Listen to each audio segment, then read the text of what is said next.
Sebuah penjelasan yang menjadi pembuka yaitu tentang International Space Station atau Stasiun Antariksa Internasional yang dibangun pasca Perang Dingin oleh dua negara adidaya US dan URA. Maksud saya Rusia, yang mana ini menjadi suatu simbol kerjasama di antara keduanya. Stasiun antariksa ini dijadikan sebagai fasilitas di mana kru bekerja untuk berbagai macam penelitian, mulai dari obat-obatan, teknologi, serta eksplorasi luar angkasa. Sampai hari ini, astronot Amerika dan kosmonot Rusia telah bekerja sama di sana dalam suatu keselarasan yang sempurna, terlepas dari politik negara mereka.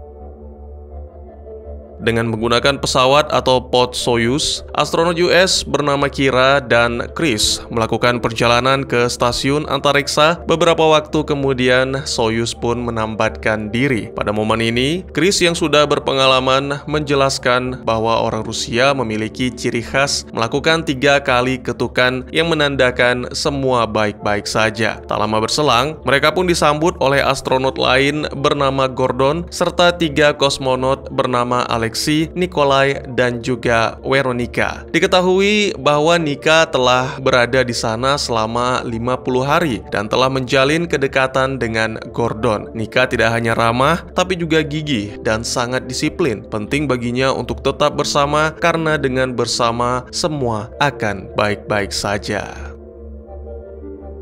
Setelah sambutan ramah yang menghangatkan, Gordon mengajak Kira untuk berkeliling, memperkenalkan ruangan-ruangan di stasiun termasuk kamar tidur Kira. Pria itu menjelaskan, pada awalnya tidur akan menjadi sesuatu yang berat, apalagi dengan tempat tidur yang tak biasa. Beberapa kru tidur dengan diikat agar tetap menempel, sedang yang lain terbiasa tidur melayang begitu saja. Tapi yang pasti, Gordon menyarankan agar menggunakan sleeping bag.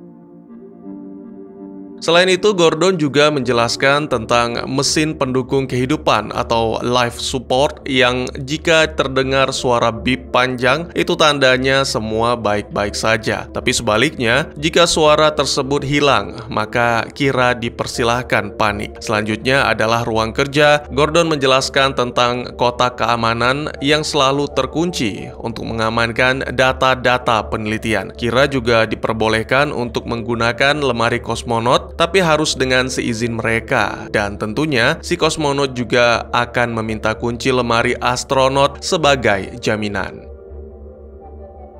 Kira pun mulai bekerja. Dia menempatkan beberapa tikus kesayangan di dalam kandang untuk diamati, yang mana berhubungan dengan eksperimennya. Alexei memperhatikan hal ini dan menjelaskan bahwa dia bukannya mau mengintip, tapi untuk sementara waktu selama stasiun dalam masa pengembangan, mereka akan berbagi ruangan. Keesokan paginya, kru bekerja lebih awal. Chris mencoba menggunakan komputer dan menyadari sinyal sedang mengalami gangguan, sehingga tidak bisa mengirim pesan. Kira sendiri memeriksa tikus dan menemukan bahwa hewan itu saling menyerang tanpa diketahui alasannya. Merasa sedih, wanita itu pun menuju ke ruang observatori untuk menenangkan diri sembari menatap bumi. Sangat mengejutkan, terlihat kilatan cahaya yang menandakan sesuatu sedang terjadi. Ya, apa yang sebenarnya terjadi? Hey guys. Selamat datang dan selamat berjumpa kembali bersama saya Teguh Gusto. Bagaimanapun kabar dan dimanapun kalian berada, saya yakin semuanya baik-baik saja. Yang penting tetaplah berusaha dan berdoa. Seperti biasa, saya akan menceritakan tentang sebuah film yang mana kali ini berjudul ISS, sebuah film fiksi ilmiah yang rilis di tahun 2023, disutradarai oleh Gabriela Copperthwaite serta dibintangi oleh para aktor yang sepertinya saya kenal tapi lupa nama karena mohon maklum saya sudah tua. Baik, kalau begitu tidak usah berlama-lama, segera siapkan kopinya dan segera kita akan melanjutkan cerita. Merasa bertanya-tanya, Kira pun melaporkan hal ini kepada kru lain. Tak lama berselang, beberapa kilatan ledakan mulai terjadi di banyak tempat dalam waktu yang singkat. Merasa panik, para kru segera meninggalkan ruangan itu dan menutupnya. Lalu setelah itu, segera mencoba menghubungi bumi, namun sama sekali tidak ada respon. Tiba-tiba saja, Gordon mendapat pesan dari pusat komando yang memerintahkan untuk tetap diam karena informasi yang sangat rahasia akan dibagikan bahwa US dan Rusia sedang berperang serta sedang melakukan investigasi untuk mengetahui apakah negara-negara lain juga ikut terlibat. Selanjutnya adalah tugas rahasia. Pemerintah meminta semua astronot untuk menghentikan segala eksperimen dan mengambil alih stasiun antariksa sesegera mungkin, serta diperbolehkan menggunakan cara apapun. Tentu saja ini membuat Gordon merasa cemas karena tidak tega menghabisi rekan-rekan seperjuangan, tapi selain itu mungkin saja para kosmonot mendapatkan pesan yang sama. Ketika hendak bertanya mengapa, tiba-tiba saja Gordon tetap bersikap tenang, menjelaskan bahwa mereka tidak bisa menghubungi bumi. Kemudian, Nika mengumumkan mereka mendapat masalah bahwa stasiun telah kehilangan daya dorong, sehingga terus mendekati orbit bumi. Yang berarti, kurang lebih mereka memiliki 11 hari sebelum stasiun terbakar ketika memasuki atmosfer. Soyuz seharusnya menjadi solusi yang tepat. Hanya saja, ruangannya tidak cukup untuk memuat mereka semua. Kira kembali mencoba mengirim pesan untuk mengaktifkan mesin pendorong, berharap pusat komando mau melakukannya sesegera mungkin. Saat ini, yang bisa para kru lakukan adalah menunggu. Tiba-tiba saja, Alexei melaporkan tentang kerusakan antena luar yang mana perlu diperbaiki secara manual. Chris menghela nafas karena berpikir itu adalah kebohongan. Namun Gordon malah bersedia untuk mengemban tugas tersebut. Ya, dengan tegas dia menyatakan bahwa sangat percaya karena para kosmonot adalah teman. Ketika keluar, Gordon merasa terkejut melihat US yang kini menjadi merah menyala, yang mana menandakan bahwa seluruh daratannya telah terbakar dan hancur. Oleh karena itu, dengan menggunakan radio komunikasi jarak pendek, Gordon meminta Kira untuk menjauhkan semua kru dari jendela. Sementara di dalam stasiun, Chris bertemu dengan Alexei dan memulai basa-basi. Tapi suasana tidak sehangat dulu dan penuh dengan kecurigaan. Sepertinya Alexei dan para kosmonot menerima pesan yang serupa dari pemerintahnya. Alexei mengaku hendak ke toilet, namun ketika Chris pergi, Alexei membuka sebuah panel dan secara ragu mencoba memotong beberapa kabel. Kembali ke Gordon yang sedang berada di luar stasiun dan bergerak sangat hati-hati sembari berbincang dengan Kira. Banyak hal yang mereka bicarakan, mulai dari pengalaman sampai dengan hal-hal pribadi seperti kisah asmara. Saat nyaris mencapai antena, tiba-tiba saja komunikasi mereka terputus, yang mana kemungkinan akibat dari perbuatan Alexei. Beberapa saat kemudian, Chris yang menyadari hal itu mencoba memeriksa panel. Ternyata dia menemukan kabel yang tertukar, menduga bahwa Alexei telah dengan licik menutupi jejak. Karena tali pengaitnya tidak cukup panjang, Gordon pun nekat melepasnya agar bisa melakukan lompatan. Pria itu memang berhasil, namun sesaat kemudian Nikolai menggunakan lengan mekanik untuk menghantam Gordon agar terpental. Dan ini membuktikan bahwa apa yang dikhawatirkan Chris benar adanya. Kira dan Nika mulai panik karena tidak bisa menemukan dan menghubungi Gordon atau melihatnya melalui kamera. Chris mencoba memeriksa jendela sampai akhirnya melihat Gordon yang melintas pergi. Mereka bekerja sama untuk menarik tali pengait, namun seperti yang kita tahu, Gordon telah melepasnya.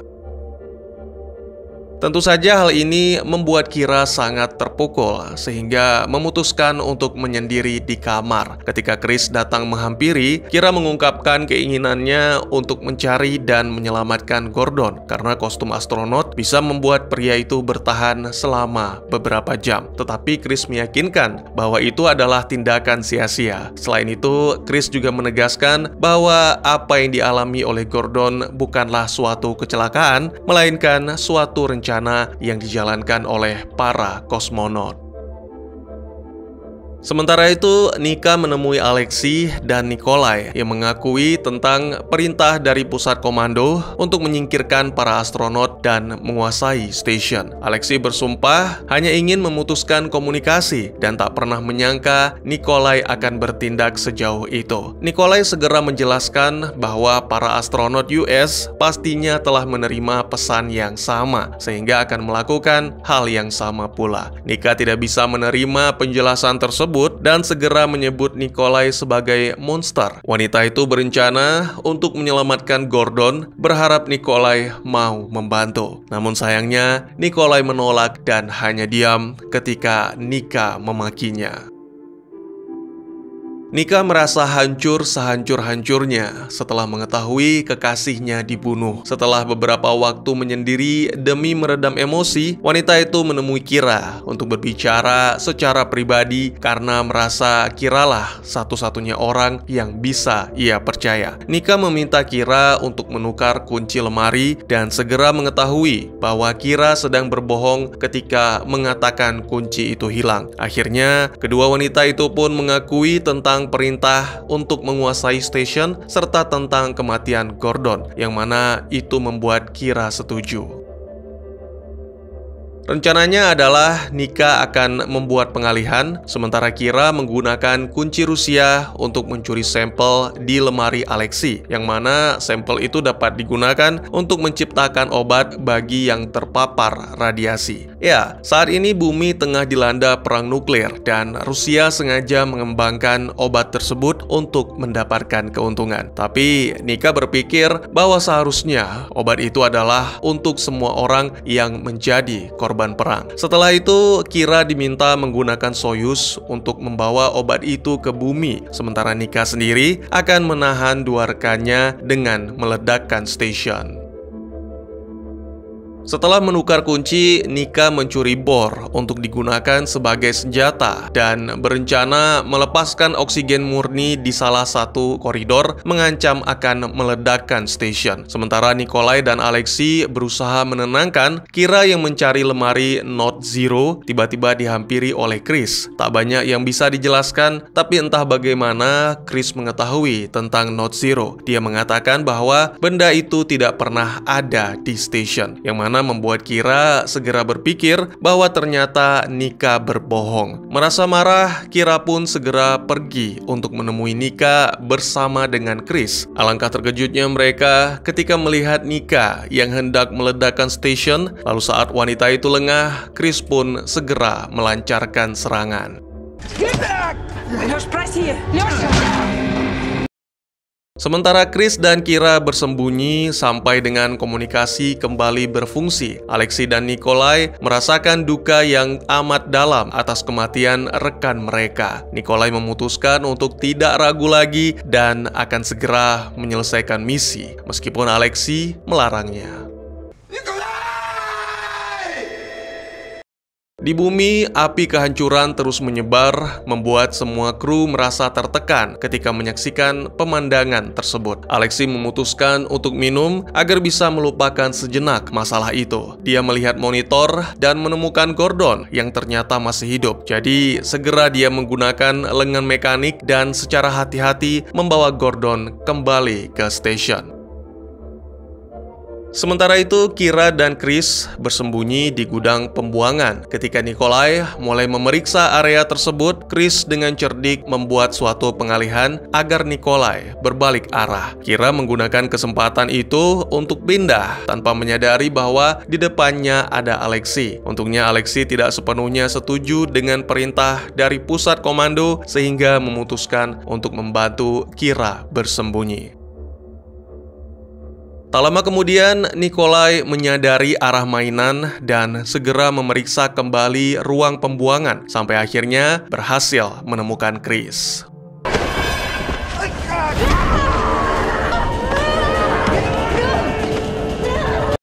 Tiba-tiba saja Gordon muncul dengan bor dan segera menumbangkan Nikolai. Tentu saja hal pertama yang ditanyakan adalah sang kekasih, yaitu Nika. Namun karena tidak ada yang bisa menjawab dengan pasti, Gordon pun segera mengamuk sampai hilang kendali. Dia mengunci diri bersama Nikolai lalu memulai pertarungan hidup mati.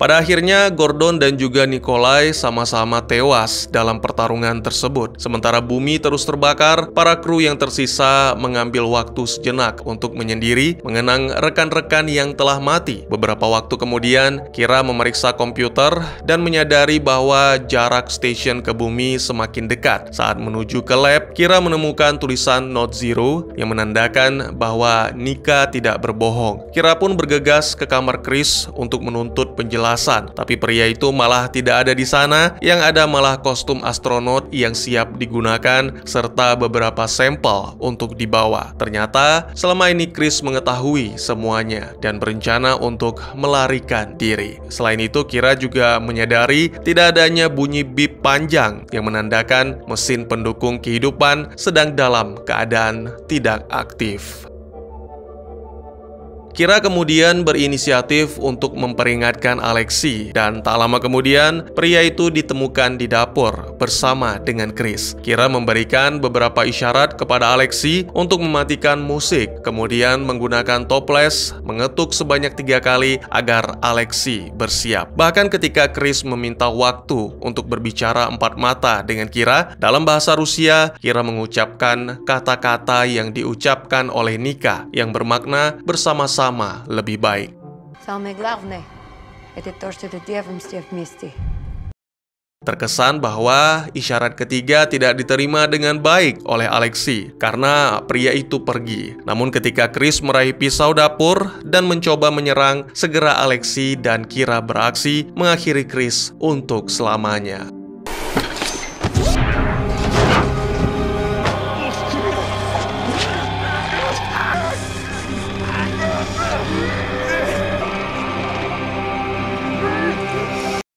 Setelah luka Alexei diobati, bersama-sama mereka pun mengaktifkan kembali mesin pendukung kehidupan. Kira kemudian memeriksa tikus-tikusnya, dan pada momen ini diketahui bahwa Alexei telah membangun sesuatu yang bisa membuat tikus-tikus itu berpegangan, sehingga tidak menggila. Tiba-tiba saja, sebuah pesan masuk dari pusat komando yang menyetujui permintaan Kira untuk mengaktifkan mesin pendorong, sehingga kini stasiun naik kembali. Tak lama setelah itu, sebuah pesan masuk yang menanyakan tentang status dari stasiun. Namun karena merasa marah dan kecewa, keduanya pun sepakat untuk mengabaikan. Dan film pun ditutup dengan menampilkan Kira dan Alexei menggunakan Soyuz untuk meninggalkan stasiun, serta tak lupa membawa hasil penelitian Alexei. Namun, kemanakah tujuan mereka setelah mendarat di bumi? Dan tamat.